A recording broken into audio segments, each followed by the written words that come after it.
কে আমি কে তুমি কে আমি কে উই ওয়ান্ট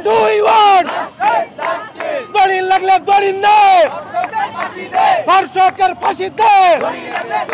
পরিস্থিতি চলছে তাতে ধর্ষণ এত পরিমাণ বেড়ে গেছে যে আমরা মেয়েরা প্রত্যেকটা মুহূর্তে নিজেদের অনিরাপদ বোধ করছি। আজকে আছিয়া, কালকে অন্য কেউ, তারপর দিন হয়তো আমি। এখানে নিজের নিরাপত্তার সাথে এবং আমার বাংলার প্রত্যেকটা বোনের নিরাপত্তার সাথে আমাদের মনে হয় যে ধর্ষকদের উপযুক্ত বিচার হওয়া উচিত, এমন বিচার হওয়া উচিত যে বিচার দেখে ধর্ষক ধর্ষণ করার আগে কয়েকবার চিন্তা করে যে মেয়েদের সাথে কীরকম ব্যবহার করা উচিত। এবং এই বাংলাতে ধর্ষকের এখন পর্যন্ত সেরকম দেখনদারি কোনো বিচার হয়নি। আইনের ফাঁকফোকর দিয়ে কোনো না কোনোভাবে ধর্ষক বের হয়েই যায়। তো আমাদের একটাই দাবি, ধর্ষণের দৃষ্টান্তমূলক বিচার হওয়া উচিত এবং হতে হবে।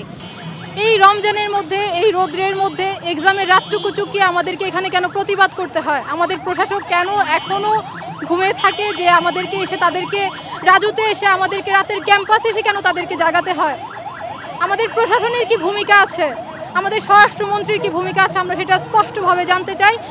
আসিয়াকে তিনি দেখতে গেছেন দেখলাম, কিন্তু ধর্ষকের ক্ষেত্রে তার কি ভূমিকা আছে এটা আমরা স্পষ্টভাবে জানতে চাই।